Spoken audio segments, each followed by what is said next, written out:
నమస్కారం. IC news దివిసేమ వార్తలకు స్వాగతం. నేటి వార్తల్లోని ముఖ్యాంశాలు. దళితుల ఐక్యత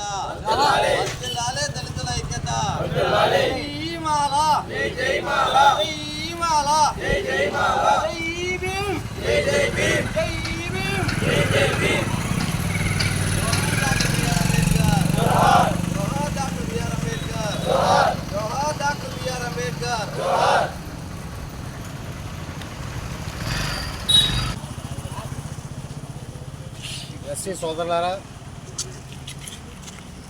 ఈరోజు సుప్రీంకోర్టు ధర్మాసనం ఎస్సీ వర్గీకరణకు అనుకూలంగా తీర్పునిచ్చింది. దానికి వ్యతిరేకంగా ఈరోజు తీర్పుని పునఃసమీక్షించాలని సుప్రీంకోర్టు ధర్మాసనం రాజ్యాంగానికి విరుద్ధంగా ఆర్టికల్ 341A ప్రకారం పార్లమెంట్లో చట్టం చేయకోకుండా రాజ్యాంగాన్ని ఎస్సీ వర్గీకరణ చేయడానికి కుదరదని చెప్పినప్పుడు కూడా ఈరోజు సుప్రీంకోర్టు ఎస్సీ వర్గీకరణకు అనుకూలంగా తీర్పులు ఇవ్వడం జరిగింది. గత 30 సంవత్సరాలుగా ఈ ఎస్సీ వర్గీకరణ జరగాలని మాదిగ సోదరులు అనేక ఉద్యమాలు పోరాటాలు నిర్వహిస్తూ ఉన్నారు. దీని ఫలితంగా రాజకీయ పార్టీలు ఈ మాదిగల మధ్య అనైక్యతను తీసుకురావడానికి, ఈ మాదిగల మధ్య చీల్పులు తేవడానికి కొన్ని రాజకీయ శక్తులు కుట్రపూరితంగా ఈరోజు వైషమ్యాలను సృష్టించడం జరిగింది. ఈరోజు మనువాద పార్టీలు కానీ మొత్తన్మాద పార్టీలు కానీ ఈరోజు ఎస్సీ వర్గీకరణకు అనుకూలంగా రకరకాలుగా మాట్లాడుతూ ఉన్నారు. మనువాద రాజకీయ పార్టీలు ఈరోజు రాజ్యాంగాన్ని సమూలంగా మార్చాలని చెప్పి గత పార్లమెంట్ ఎన్నికల్లో 400 పార్లమెంటు సీట్లు ఇస్తే ఈ రాజ్యాంగాన్ని సమూలంగా మార్చాలని చెప్పి పార్లమెంటు సభ్యులు సాక్షాత్తు మీడియా ముందు బహిరంగ ప్రకటన చేయడం కూడా జరిగింది. 1948లోనే ఈ రాజ్యాంగాన్ని మేము ఆమోదించామని చెప్పి ఆర్ఎస్ఎస్ ఆరోపణ ప్రకటన చేయడం జరిగింది. దానికి ప్రధానమైన కారణం ఈ రాజ్యాంగాన్ని పాశ్చాత్య రాజ్యాంగం ఇది, దేశాల రాజ్యాంగం కూర్పు అని చెప్పి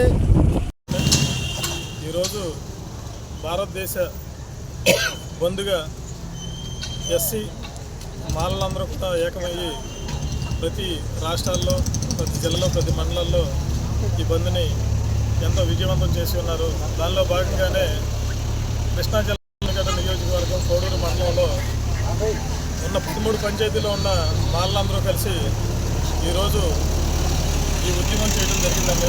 దీని యొక్క ముఖ్య సారాంశం ఏంటంటే ఎస్సీలు, ఎస్టీలు వీరి మధ్య, దళితులందరి మధ్య సమానత్వం పోగొట్టి వాళ్ళ ఉన్న ఐక్యత పోగొట్టాలన్న ఆలోచనతో ఇది ఎప్పటి నుంచో కొనసాగుతున్న ఉద్యమం.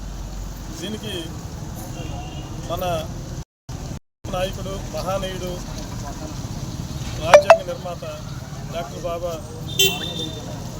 అంబేద్కర్ గారు మనందరికీ యావత్ భారతదేశం మొత్తం అన్ని కులాల వారికి కలిపి రచించిన రాజ్యాంగాన్ని దానిలో ఉన్న కొన్ని ఆర్టికల్స్ మార్చి కోర్టుల ద్వారా, సుప్రీంకోర్టుల ద్వారా, హైకోర్టుల ద్వారా దాన్ని మార్చాలని ఎంతోమంది ప్రయత్నాలు చేస్తున్నారు. దానిలో భాగంగా ఎస్సీ వర్గీకరణ పొందిన రిజర్వేషన్లు తర్వాత తరం వాళ్ళు పొందడానికి వీలు లేకోకుండా అందరూ కలిసి చేసే ఈ దారుణమైన సంఘటన అండి. దీన్ని మనందరం కలిసి ఐక్యమత్యంతో పోరాడి మనందరం కలిసి ఆ యొక్క రిజర్వేషన్లని మనం కాపాడుకుందాం. దీనికి ఎటువంటి రాజకీయ పార్టీలు కానీ ఎటువంటి వారు వద్దన్నా సరే మనందరం కలిసి మన బాలందరం కలిసి పోరాడదాం. దీనికి మనందరం ముందు సంఘీభావం జరిగితే తర్వాత ఎస్టీలు కానీ అందరూ వచ్చి మనకి సపోర్ట్గా ఉంటారు. ఇది జరగడం వల్ల మనకే కాదు అన్ని దళిత కులాలందరికీ కూడా నష్టం జరిగింది. ఇది జరగకుండా మనందరం కలిసి ఐకమత్యంగా పోరాడి ఇది జరగకుండా చూసుకుందామని మీ అందరినీ కోరుకుంటూ నేను సెలవు తీసుకుంటాను. ఈరోజు భారతదేశంలో అణచివేయబడిన భారత బంధుగా భారతదేశంలో ఉన్న దళితులందరూ ఏకతాటిపై ఈ బంద్ నిర్వహిస్తున్నారు. అదే క్రమంలో కృష్ణా జిల్లా ఆనగడ్డ నియోజకవర్గం కోడూరు మండలం దళిత సోదరులు కోడూరు 13 పంచాయతీకి సంబంధించిన దళితులందరూ ఐక్యతగా ఈరోజు మనం బంద్లో పాల్గొనడం జరిగినది. బంద్ విజయవంతం జరిగినట్లుగా భావిస్తున్నాం. ప్రజలు, వ్యాపారవేత్తలు, ప్రజలు, వర్తకులు అందరూ కూడా మాకు సహకరించారు. వారందరికీ ధన్యవాదాలు. వచ్చిన వాళ్ళందరికీ కూడా ధన్యవాదాలు. ముఖ్య కారణం ఎస్సీ వర్గీకరణ వ్యతిరేకత. సుప్రీంకోర్టులో ఎస్సీ వర్గీకరణకు సానుకూలంగా తీర్పు ఇచ్చినందున దాన్ని నిరసిస్తూ ఈ బంద్ అసలు విషయం. రిజర్వేషన్లో రాజ్యాంగం ప్రకారం అంబేద్కర్ మనకి ఎస్సీలుగా మాలమాదిగా పొందుపరచడం జరిగింది.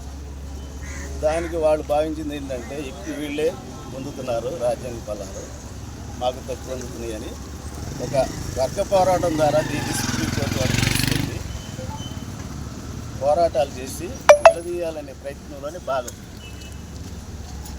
దాన్ని నిరసిస్తూ సాధనగా కోరిక మేర ఆయన రచించిన విధానం ప్రకారమే వెళ్ళాలనేది నా అభిప్రాయం. దానికోసం ఈ ఉద్యమాన్ని ఎంతటి వరకైనా తీసుకెళ్లాలని అందరి కృషిగా పనిచేయాలని ఆశిస్తూ జోహార్ డాక్టర్ బిఆర్ అంబేద్కర్, జోహార్ డాక్టర్ బిఆర్ అంబేద్కర్. వర్ధిల్లాలే దళితుల ఐక్యత, వర్ధిల్లాలే దళితుల ఐక్యత, వర్ధిల్లాలే దళితుల ఐక్యత. వర్గీకరణ వద్దు, వర్గీకరణ వద్దు, వర్గీకరణ వద్దు, వర్గీకరణ వద్దు. జోహార్ డాక్టర్ బిఆర్ అంబేద్కర్, జోహార్ డాక్టర్ బిఆర్ అంబేద్కర్, జోహార్ డాక్టర్ బిఆర్ అంబేద్కర్.